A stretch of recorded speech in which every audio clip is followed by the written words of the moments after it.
చూడు బాబు, నువ్వు చెడ్డ మాట మాట్లాడినప్పుడల్లా నీ చెంప చెల్లుమంటుంది. నువ్వేం చేసినా సమర్థించడానికి మీ నాన్నగారు ఉన్నారనుకోకు.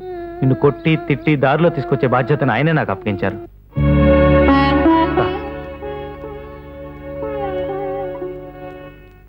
నువ్వంటే నాకు కోపం లేదు, రాదు కూడా. గురువుకు శిష్యుడు బిడ్డలాంటి వాడు. తప్పు చేస్తే తండ్రి కొట్టినట్టే గురువు కూడా కొడతాడు. రేపటి నుంచి నువ్వు నీ భాష మార్చుకోవాలి, బాగా చదువుకోవాలి. ఫలానా బుల్రాయుడు గారు శ్రద్ధగా చదువుకుని స్కూల్ ఫస్ట్ వచ్చారని ఊళ్ళో వాళ్ళందరూ నేను పొగిడే రోజు రావాలి. నేను చదువుకోను. మరేం చేస్తావు? ఆడుకుంటాను. సరే అయితే ఎలాగ ఆడుకుందు అని. నాకు చాలా ఆటలు వచ్చి తెలుసా. ఇక నుంచి ఏ ఆట అయినా సరే మన ఇద్దరం పోటీపడి ఆడదాం. నేను గెలిస్తే నేను నీకు 2 పాఠాలు నేర్పుతాను, నువ్వు అవి నేర్చుకోవాలి. నువ్వు గెలిస్తే నువ్వు నాకు 2 ఆటలు నేర్పు, నేను అవి నేర్చుకుంటాను. నాతో ఆడిగెలగలవా? ప్రయత్నిస్తాను. నేను గెలిస్తే పాఠాలు నేర్చుకుంటావు మరి? అలాగే, రేపే ఆడదాం. సరే, ఏ ఆట? గోళీలాట. ఓకే. అమ్మని కిటికీ పోసా. అమ్మాయి, ఆ పంతులు గొప్ప తెలివైనడే. పిల్లలకి పాఠాలు చెప్పే పద్ధతి అంటే ఇది. కళాసులో కూర్చోబెట్టి బెత్తంతో బెదిరించి కాదు. నా బిడ్డను తప్పకుండా దారిలో పెట్టి తిరతారు చూడు ఆ మహానుభావుడు. కొత్త మంత్రి గారు వస్తున్నారా? కొత్త మంత్రి గారు వస్తున్నారా? కొత్త మంత్రి గారు వస్తున్నారా? కొత్త మంత్రులు గారు వస్తున్నారా? సజీవంగానే తలా మొండెం కాళ్ళు చేతులు వేళ్ళు గోళ్ళు అన్ని యథాస్థానంలో ఉండగానే. నాన్నగారు మాస్టరు, నాన్నగారు మాస్టరు, నాన్నగారు. నేను మీకు నాన్నగారు ఏమిటి మాస్టారు? నాకు 4 అన్నయ్యలు ఉన్నారు మాస్టారు. వాళ్ళకి పెళ్ళైతేనే కానీ మా వాళ్ళు నా పెళ్లి గురించి ఆలోచించరు. అందుకే నేను వేరే చోటికి దత్తత వెళ్ళిపోయి పెళ్లి చేసుకోవాలని నా చిరకాల వాంఛ. సర్వలింగం పితృపాదులు వారిని నమ్ముకుంటే వారు ఎన్నాళ్ళైనా ఉరసి మాత్రం వివాహం చేసుకోవడం లేదు. కాస్త మీరు నా ఎందుకు దయ ఉంచి ఎవరినో ఒకళ్ళని పెళ్లి చేసుకుని నన్ను దత్తత తీసుకుని నా పెళ్లి జరిపించండి నాన్నగారు. రుద్రమదేవి రా, నాన్నగారి పాదాల మీద పడదాం. కాగ్వాలైపోయింది. ఎంతమంది నాన్నలు కావాలరా నీకో? వదిలే మేస్టారు. ఆ పిల్ల రాక్షసుడిని కొట్టి ఆ పెద్ద రాక్షసుడి దగ్గరికి వెళ్ళి మాన ప్రాణాలతో తిరిగి వచ్చారంటే మీరు అసాధ్యులు మేస్టారు. అసలు అక్కడ ఏం జరిగిందో వివరంగా చెప్పండి. ఆ సంగతి తర్వాత చెప్తాను కానీ ముందు నేను అర్జెంట్ గా గోళీలాట నేర్చుకోవాలి.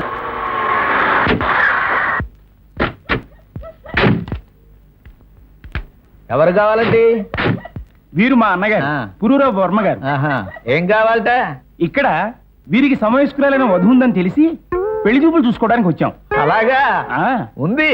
రంభని ఓ వృద్ధకన్య ఉంది. అమ్మాయి పేరు రంభట. రంభ. అసలు ఇంతవరకు మీరు పెళ్ళెందుకు చేసుకోలేదు? 10 ఏళ్లకు సంబంధం చొప్పున ఇప్పటికి 4 సంబంధాలు చూశారండి మా అన్నగారు. అన్ని కుదిరి ముహూర్తాలు పెట్టుకునేసరికి ఆ 4 పెళ్లి కూతుళ్ళు చెవులు కుట్టి కప్పలు కరిచి చచ్చిపోయారు. అందుకే ఈసారికి మా అన్నగారు ఏలినాటి శని వెళ్ళిపోయేదాకా ఆగి ఇప్పుడు వచ్చారు. రంభగారు, రంభగారు మిమ్మల్ని చూడటానికి పెళ్లివారు వస్తున్నారండి. బాబు, వెంకట్రావు గారు లేవండి, ఈ రంభకు మంచి సంబంధం వచ్చింది. పిల్లలు చూసుకుని వెళ్ళమనండి. నేను ఎప్పుడే 16 గంటల క్రితమే పడుకుంటా. ఇలా లోపలికి వచ్చి కూర్చోండి అన్నగారు.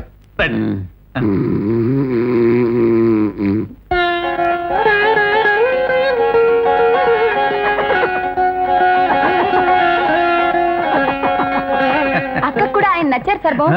ఇంకా గ్యారంటీగా వాళ్ళ పెళ్లి జరిగిపోతుంది. అదే జరిగితే వాళ్ళ పెళ్లి జరిగిన మరుక్షణమే మన పెళ్లి జరిగిపోతుంది. ఏమిటో ఈ ఆనందంలో నాకు మూర్చిపోవాలనిపిస్తుంది. అదేమిటి, ఆయన మూర్చిపోయారా? లేదండి, మూర్చిపోలేదు. టోటల్ గానే పోయారు. ఇదివరకటి 4 పెళ్లి చూపుల్లో పెళ్లి కూతుళ్ళు పోయారు. 5వ పెళ్లి చూపుల్లో అన్నగారే వెళ్ళిపోయారు. ఊర్వశి, అయితే రంభగారి పెళ్లి కాదు, మన పెళ్లి కాదు.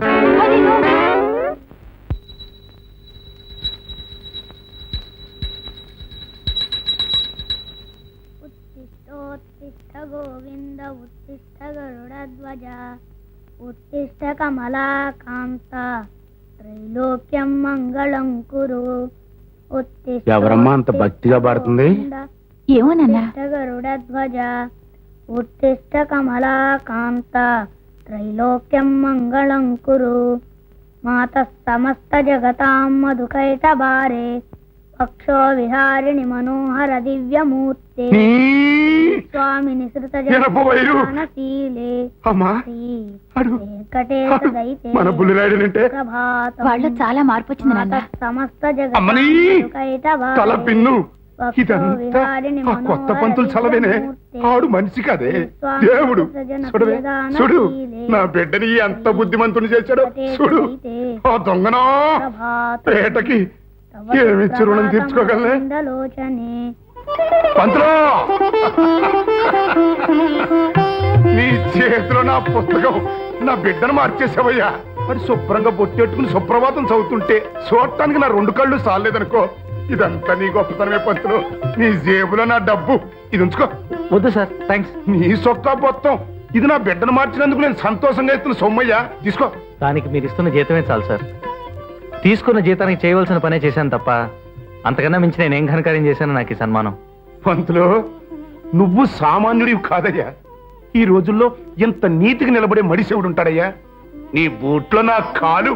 శబాస్ పంతులు, నచ్చావయ్యా, నాకు బాగా నచ్చావు. రే అది తీసుకెళ్ళి పంతులు గారంటే అటండి. జయ, వీరిని చూచిన తర్వాత ఏ వైపు చూసినా వీణి ఆకారమే కళ్ళ కట్టినట్లుగా ఉంది. ఈతని సౌందర్యం ఏమని వర్ణించగలను?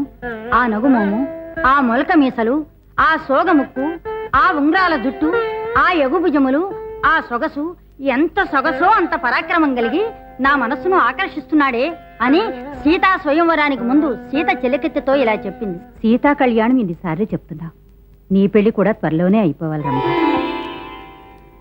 రంభగారు, మీకింకా పెళ్లి కాలేదని తెలిసింది. మీకు అభ్యంతరం లేకపోతే నేను మిమ్మల్ని పెళ్లి చేసుకుంటాను. ఏమిటి, రామకృష్ణ మేస్టారి బంధువుకి మన రంభగారు నచ్చారా? అవునండి, పెళ్లి చేసుకుంటానంటూ ఇదిగో ఈ అడ్రస్ ఆయనే మా అక్కకి ఇచ్చారట. Very good. అయితే ఇంకా ఆలస్యం ఎందుకు, మేస్టార్తో మాట్లాడి వెంటనే ముహూర్తాలు పెట్టించేద్దాం. అవును, ఆయన మా తాతగారే మాస్టారు, అంటే మా బామ్మగారు అన్నగారు. ఇంట్లో ఏం తోచడం లేదంటూ నాతో స్కూల్కి వచ్చారు. అరుగు పిల్లలతో ఆడుకుంటున్నారు. అందండ్రా. ఇన్నేళ్లు తనకి ఏ పిల్ల నచ్చలేదంటూ పెళ్లి వాయిదా వేస్తూ వచ్చాడు ఆయన. ఇప్పుడు ఊరసి గారు అక్కయ్య గారు ఆయనకు నచ్చారంటే మనకు అంతకంటే కావాల్సినే ఉంది మాస్టారు. అలాగే పెళ్లి జరిపించేద్దాం. తాతయ్య, అమ్మయ్యా, ఇన్నేళ్లకి మా సమస్యకి సమాధానం మీ తాతగారి రూపంలో దొరికింది మేస్టారు. నా ఈడు వాళ్ళంతా తాతలైపోతున్నారు, నాకింకా పెళ్ళే కాలేదని చాలా ఫీల్ అయిపోతూ ఉండేవాడిని నేను. రంభగారి పెళ్లి, ఊర్వశితో నా పెళ్లి ఒకే ముహూర్తానికి జరిపించేద్దాం. ఏమిట్రా పిలిచావు బుద్ధులు? తాతయ్య, ఆవిడ నీ మనసు తోచుకున్న ఆవిడ చెల్లెలు ఊరసి గారు. ఆయన ఆవిడ కాబోయే భర్త మా హెడ్ మాస్టర్ శర్వలింగం గారు నీ పెళ్లి విషయం మాట్లాడడానికి వచ్చారు. అబ్బా, నాకు సిగ్గుగా ఉందిరా. తాతయ్య గారు, మీకు నచ్చిన ముహూర్తం పెట్టించి నాకు చెప్పండి మాస్టారు. పెళ్లి కొడుకు వైపు నుంచి గ్రీన్ సిగ్నల్ వచ్చేసినట్టే. నాన్నగారు, ఎంత చల్లటి కబురు విన్నాను నాన్నగారు. మా జన్మలు ధన్యమైపోయాయి అత్తయ్య గారు. నాన్నగారు, అగో, మొన్న మధ్య రామకృష్ణ మేస్టార్ని నాన్నగారు అన్నావు. అంటే ఆయన పెళ్లి త్వరగా అవుతుందేమోనని కాస్త మాట తూలానన్నమాట. ఈ క్షణం నుంచి మీరే నా గ్యారంటీ నాన్నగారు. మీ పెళ్ళైన మరుక్షణమే మా పెళ్లి ముహూర్తం. మీ కొడుకుని కోడల్ని తృప్తిగా దీవించుకోండి నాన్నగారు. ఈ పిల్ల ఎవర్రా బుజ్జిగా, పాల సపోటాలా ఉంది. హరికథ వద్దు చెప్పగలరా? నాన్నగారు, వద్దు. ఇంకే పిల్ల గురించి ఎంక్వైరీ చేయకండి. మీ మనసు మార్చుకోకండి. మీరు రంభగారి కోసం, ఆవిడ మీకోసం పుట్టారు అంతే.